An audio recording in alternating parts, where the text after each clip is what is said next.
This is Digital Perspectives with Brad Kimes. Subscribe for new content notifications. Now, here's Brad Kimes. Come on in. Welcome back to the show, everybody. I am here with the one and only Mickey B. Fresh. Mickey B., how are you, my friend? No, I'm doing great, Brad. Thanks for having me back on the show again. Always a pleasure. Thank you for being here.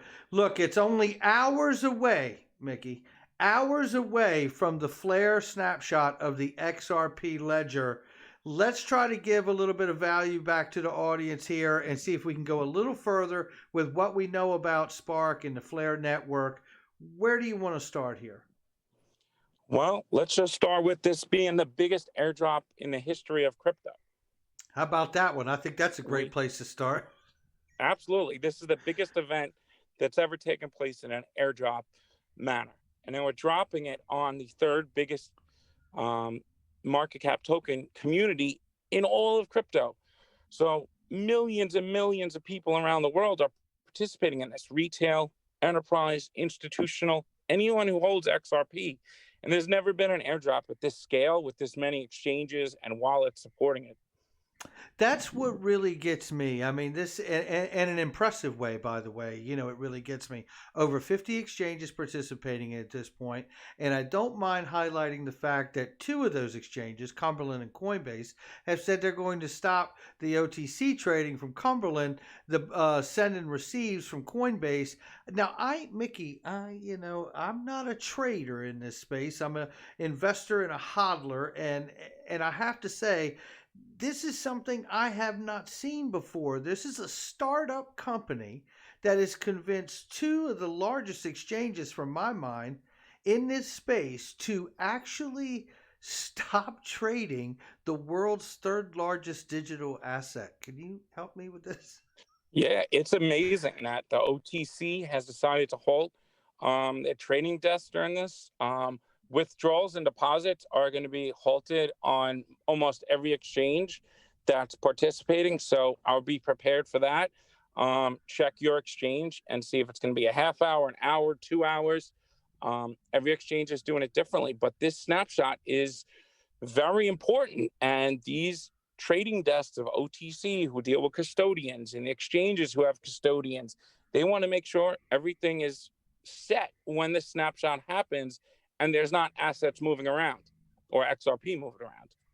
Absolutely. And they're trying to, get the, network as clean as they can when they take that picture. I equate it to, you get a bunch of buddies together. Hey, get together. I'm going to take a picture real quick. And one of them just won't stop moving around. You're like, hey, be still so you don't make the picture blurry. You know what I mean? That kind of that kind of a thing. It really is. Now let's talk about this because it is so intriguing that they're doing this, and I'm excited about what Flare is going to do. I'm going to make that very known. I think I've been pretty forward about letting people know where I'm at on it, and it's not financial advice, but I'm very excited for what Flare is going to do, and I think there's potentially even larger implications behind this. Just the other day, Julia Chatterley interviewed Brad Garlinghouse, and what a wonderful interview that was. And she asked if RippleNet and ODL would be tied back into the Flare networks at some point. And what a brilliant question that was to ask. Mickey, your thoughts? It's true. I mean, you look at what Ripple is. They're a blockchain infrastructure company. They could easily be building on using Flare's technology and XRP Ledger. I mean, it's a utility fork, so it's meant to take XRP's utility to the next level. So why wouldn't Ripple take advantage of that as well, and all the RippleNet partners at some point? I mean, the idea of minting FXRP creates smart contract capability for XRP, and that's something it doesn't have on the XRP Ledger. So it makes sense that RippleNet's going to head in that direction and build products, applications that use FXRP. Absolutely. Okay, so I'm going to fire up another segment here of the videos that we had because Mickey B and myself had just a little bit of difficulty here, and I'm going to roll this next segment up for everybody so we can hear this. Here we go. All right, so we had a little bit of a technical difficulty there, but we're back here. The question I had was that Julia Chatterley had just spoke to and interviewed Brad Garlinghouse and asked a brilliant question, I thought, which was that would we see Flare networks tied back into ODL and RippleNet? Mickey, your thoughts? Yes, I think it's very possible and it's likely. Ripple's a blockchain infrastructure company, so they're very well going to build on Flare as well. Because what Flare adds to XRP is the smart contract capabilities with FXRP, which is XRP on the Flare network, and it's designed as a utility fork to enhance XRP's capability. So Ripple, being blockchain infrastructure, is obviously going to look in that direction to enhance their products with the use of FXRP and the Flare network. So I think that's something to look out for on the enterprise institutional side. Absolutely. But us as a community, though, we still have that. Anyone who's holding XRP is going to have a governance vote in the new network to participate in. So Ripple's not getting any Spark tokens, even though they could use the Flare network and use FXRP, even with their escrow possibly, which is, a real possibility with XRP coming out, being minted to FXRP. Maybe not all of it, but some of it. So it's exciting times of what could be done with RippleNet. It really is. And do we know if there's any RippleNet partners currently participating in the Spark airdrop at all? Mickey, do you know? Well, we would have to assume that anyone who has those large wallets who have XRP are going to want their Spark. We know many of the custodians are participating. We know BitGo's participating. We know Copper's participating. All these OTC trading desks and exchanges, they all have custodians as well. So we have to think that they would be participating, but there's nothing publicly said, and we probably won't hear anything until after the snapshot. Well said. And what about Spark being listed on these exchanges that are participating in the airdrop? Will we see it just generally listed on these exchanges, do you think? Yeah, that's a great question. These exchanges are now participating, which means when Flare Network goes live and they do airdrop the Spark, Q1, Q2 next year, these exchanges are going to have Spark custodian wallets for their customers who claim Spark. Now, it would make sense if they're going to already have this integration into the Flare network to be able to hold Spark tokens, that they would just list Spark as well. They say they got to do their due diligence and all that, but we could pretty much assume they're going to list Spark because they're going to want their customers just to take the Spark and go send it somewhere else, or they're going to want them to use it on their platform. Nice, well said. Yeah. Okay. So when I look at this stuff, so we see that it's pretty possible we're going to see it listed. It's more than possible. Looks like we see the larger wallets participating in the Spark airdrop. It's about utility. We need to see this utility from Flare networks impact XRP and make XRP holders want to use their XRP or use the Flare network system to begin to use and take advantage of this utility of smart contracts, correct? Exactly. That's what it all comes down to. So when we say utility, this is what it means, is participating on the network with the token. And Flare is going to give us new opportunities and options that we haven't had as XRP holders on the ledger, just because it doesn't have smart contract capabilities and the network is just designed different. It's for payments and settlement. Flare is now a complement to that. But with that comes all those capabilities that are on Ethereum 1.0 and 2.0, you're going to get now on Flare. But one thing that's important, I think, as a Flare holder, that anyone who claims will be, is you'll be able to earn compounding yield every month from just delegating a vote to the FTSO. And then you'll have a second vote, which is for governance. And now what's important here is these votes detach from the token. So you could just delegate your vote at no risk to your token and still earn rewards and even use that token in a smart contract and simultaneously earn the rewards in the network and participate in the governance. So this is an opportunity for us as a community to build this network from the ground up, since it's all of us who have the governance votes and can participate and hold the Spark. The ability to essentially detach the voting rights from the token so you can continue to use the token and hold the token yourself and not have a liability issue with the token is pretty brilliant, isn't it? Hmm. It's like we were talking prior. It's like Ethereum 3.0. It is. It really is, man. I mean, when you think about it, and to that point, and I'll get you to speak on it here. You have the Ethereum virtual machine that Flare Networks is kind of working with part of that, right?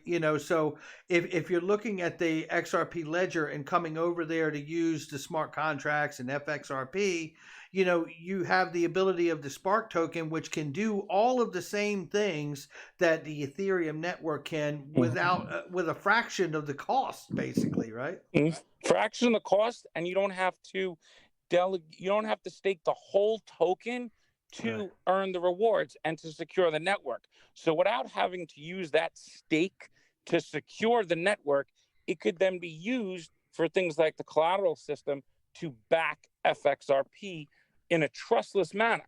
So now instead of just wrapped XRP, which is just you have to trust a trusted custodian that you could always get that XRP back.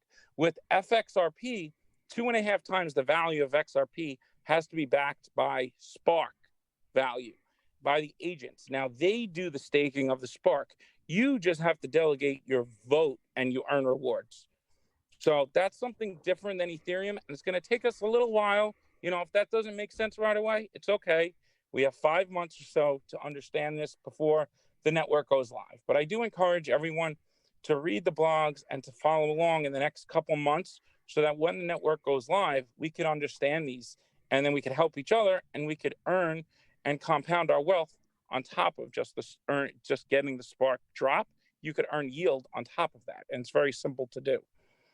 Now, what happens, Mickey, and I get this question every single day, and I really actually asked it to Hugo, but I don't know if we got the direct answer that we need that I know you can give to it here.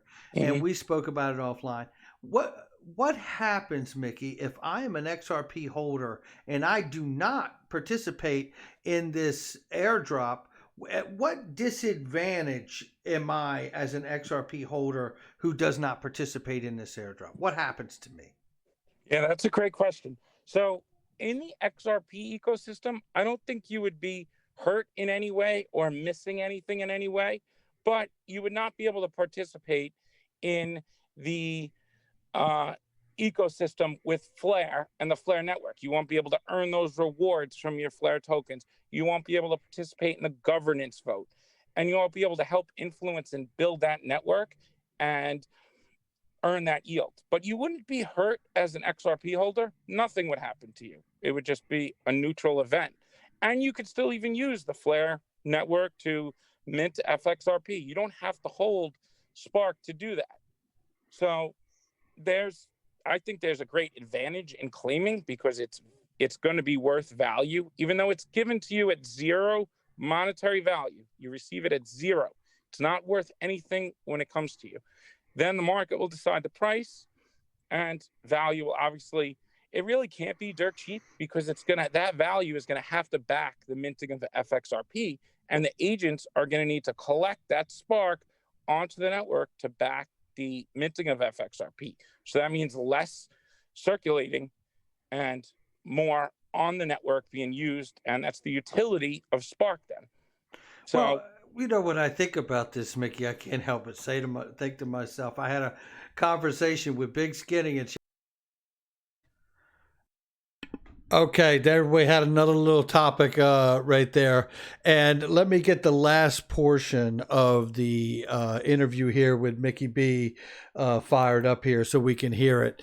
And I had the conversation with Big Skinny that we talk about Flare Network all the time, and XRP and what's going on. And I think essentially what we were discussing there is that the idea that, would there be a disadvantage to somebody who decides not to participate in the network, I believe is where we were going with that point. But let's go ahead and pick it up for the last segment here, and let's hope that you guys get some information out of this right before the snapshot. Here we go. Okay, so we're fighting through the technical difficulties we're having here, Mickey, but we're trying to bring to people as much information as we can. The clock is ticking on Flare, and we got to get them as much information as we can before they lose the opportunity to claim here, right? So the question between the difference between Flare Networks and Flare Finance. Now, I've used the analogy, and you tell me if this is right or not, but I use the analogy of Flare Networks being like a land developer that's, developing land and building skyscrapers, but they're not responsible for bringing all the different businesses in on each floor of that skyscraper. That's more like a Flare Finance's job. Is that a good analogy, Mickey? Yeah, that's a great analogy. So Flare Networks is building just the infrastructure and all the supporting components of that Flare blockchain, the consensus, the collateral system, the state connector system, the voting mechanisms. They're building everything for that infrastructure. And then somebody like Flare Finance is an app developer. So they're building a DeFi platform on top of Flare's network. Yeah. And it will have its own governance token. It'll have its own apps within its ecosystem, but it will still be on top of Flare, just how Uniswap is built on top of Ethereum and Compound is built on top of Ethereum. That's what Flare Finance is on top of Flare Networks. So hopefully everyone could understand that. And we're going to see more of that go on. And we have to be open-minded to this, that Flare Networks is just an open, decentralized network. It's not a platform like Uphold or Bitstamp. It's decentralized and open source. So anyone could build on it, and there'll be all different types of apps. And Flare Finance looks really interesting because as a Spark holder, you're going to be able to they'll take a snapshot of your Spark, and then you'll get Flare Finance's token once the network goes live. But that won't happen till the network goes live. But it's something that everyone should be aware of because you're going to be a Spark holder. Well said. Mickey, be fresh. We have but hours away before the snapshot is taken. I'm going to get busy processing this video and get it out here. So hopefully as many people get a chance to see this before they decide last minute whether they're going to move either some of their XRP or all their XRP to a participating exchange. Mm-hmm. Thank you so much, Mickey. You're amazing, and we appreciate your wealth and knowledge, brother. Thank you, Brad, for having me, and I'm sure I'll be back soon, and we'll be discussing this until the Flare Network goes live. Absolutely, man. Until next time, take care, my friend. Yes, thank you, Brad. Good night, everyone. Thank you. Take care.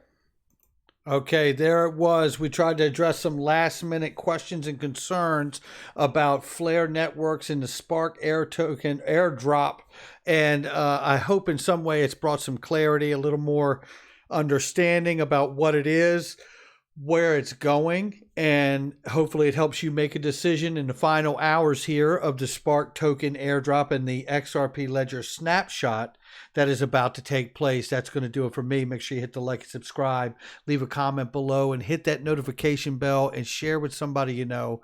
Check out all the links in the description box and the comment section. There's some really great deals going on right now too, by the way.